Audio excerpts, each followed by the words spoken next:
Hi, Corinna. Nice to see that you've written more essays. Let's see what you had to say today. Okay, changing jobs, the reasons and benefits over the disadvantages. Okay. Experts throughout the developing and developed world have debated whether frequent job changes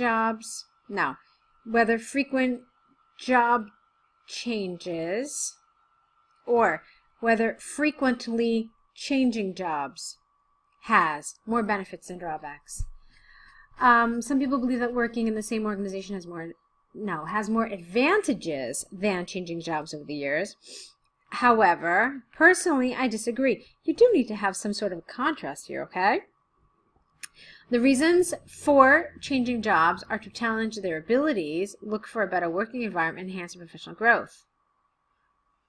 Okay, this essay will explain the reasons for changing job and discuss both sides using examples from the UK government and Oxford University. Okay, to demonstrate points and arguments. All right, I don't agree with this sentence right here. This needs to go. It doesn't fit with the paragraph at all, so just take it out, okay? All right. There is ample evidence. Evidence is uncountable, so you can't make it plural. There is ample evidence that supports the idea of changing. No. There is ample evidence that supports the idea of changing jobs to broaden work experience and to learn different cultures from different companies. Okay, those are some of the changes you have to make in order to make this sentence grammatically work.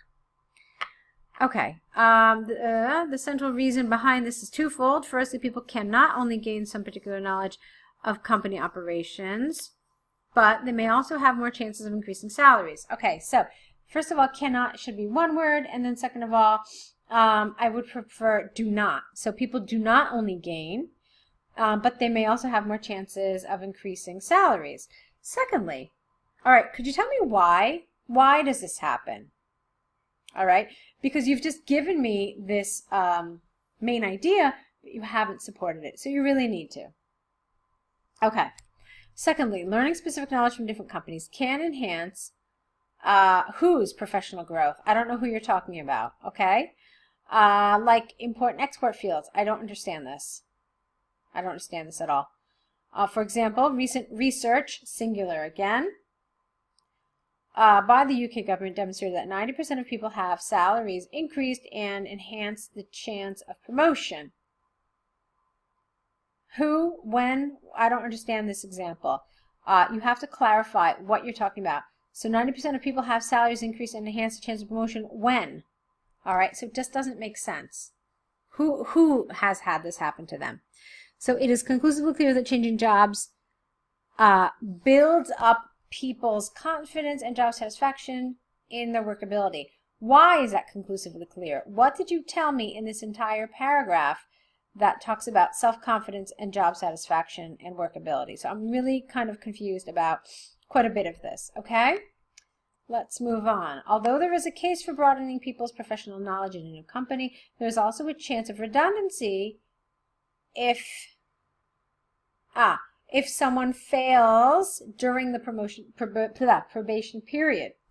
This is largely because they need to challenge they need to adapt to a new environment, new colleagues, and work under pressure. Furthermore, the new employer may not be satisfied with their work performance. In fact, they need to take risks on the new job.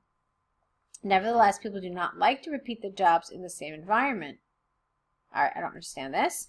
For instance, an extensive study by Oxford University showed that more than 90% of people feel bored and not ambitious with their job prospects. Who, again? Who are we talking about? Are we talking about people who stay in the same job? Perhaps we do. So just really you need to clarify some of this. Consequently, it is possible to state beyond doubt that the largest drawbacks of staying in the same job is the impact of motivation and the loss of passion for the job. I think this is what you're trying to say. Okay, from the arguments and examples given, I firmly believe that changing jobs can give people more chances of promotion and job satisfaction. Therefore, the pros of changing jobs are greater than the cons. Okay, So since that's how you feel, okay, you said that. All right, hold on. Let me take a look again. First of all, the first paragraph was supposed to discuss the reasons, right? All right, you did talk about the reasons here. But then the second paragraph is supposed to talk about which is stronger, the benefits or the negatives. So you talked about the negatives. Then you talked a little bit about the positives. But this is the part of the paragraph that got very confusing to me. Okay? And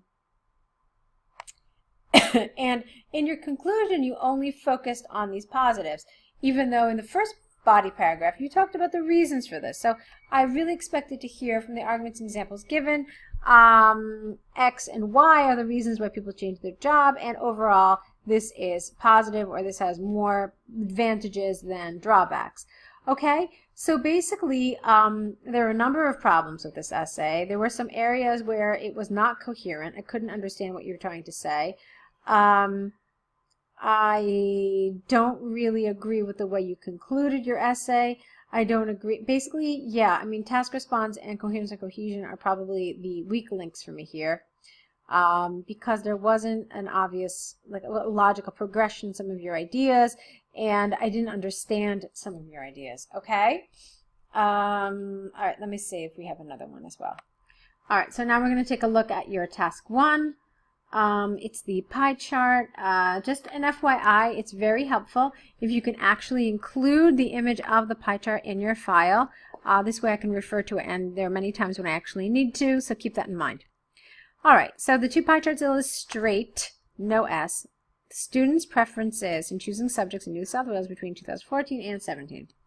Overall, the subject preferences were different over the 3 years. The well-liked subjects changed, active, not passive, from geography to science subjects like biology and physics. All right, fine. Regarding 2014, okay, I don't know why that just happened, but it works. Okay. Regarding 2014, geography and maths were the most favored subjects with 27% and 27.3% respectively, whereas history and IT were the least popular, no ITY. With the same as, what? With the same as 1.2, I think that they don't both have 1.2. I think one has 1% and the other one has 1.2, something like that. Or you could have just said around 1%. That would have worked. And we're not talking about number of geography students. All right, so be careful. Instead, because you don't really know what this number means. Is it percentage? So instead, let's say the percentage or the figure for geography. We don't know that it's necessarily students, so be really, really careful with this. If you're not really sure what it refers to, just say the figure for geography. And it's not passive voice, it should be active. So the figure for geography declined from 27.7 to 18.7 over the period. Also, maths dropped considerably from 27.3 to 12.2. Okay, let's see. All right, moving on. Turning to 2017, the majority of students chose biology and physics, approximately 1/4 and just over 1/5 respectively. The percentage of history, I would get rid of this, in 2014 was 19 times of that of 2017, which is from 1.2 to 1.19. All right, I'm very confused. So when was it higher? It sounds like it was 19 times higher in 2014, but then you say it is from 1.2 to 19 point. So I'm very confused. When was it higher? It's not clear. The figures of biology in 2014 was almost double. The figures was, you can't do that. The figure for biology in 2014 was almost double that of 2017. Again, you can't do this. All right, because you're saying that in 2014 it was higher. All right, so I'm very confused. Did it increase or did it decrease? It's just not clear the way you've written it like this. Furthermore, chemistry was none in 2017. Okay. Did you talk about PE at all? I vaguely remember physical education being one of the subjects. I have to be honest with you, I found this really difficult to follow. I don't agree with the way you organized it. It's like you flip-flop. So you start talking about 2014, and then you start mentioning comparisons between 2014 and 2017. Then you start talking about 2017, and then giving me numbers for 2014, 2017. So I'm very confused with the way this is organized. There were other ways to organize it. I'm not going to tell you that there's only one way to do this, but there are some ways that really make themselves much more clear. So, what could you have done? You could have analyzed 2014, given all those figures, and then you could have talked about in the second paragraph how those figures were different in 2017 compared to 2014. That's one way to do it. Another way to do it is to start with 2017 and basically, not really, no, I can't say that. Not start with 2017, but look at which ones increased between the 2 years, and then write a paragraph about those, and then write a paragraph about the ones that decreased from 2014 to 2017. Okay, there are some that I think remained kind of similar, but I can't remember. And then of course there's chemistry, which had a really low percentage in 2017, but in 2014, but in 2017 it didn't appear at all. So those are some of the things you have to mention. Okay, so I've given you 2 suggestions on how to organize this these pie charts. I'd like you to try whichever one you think you can do better. But this was really, really confusing, okay? All right, so try rewriting these. Send us your new essays. Don't forget about your error correction list. I'm looking forward to them, okay? So good luck with your writing.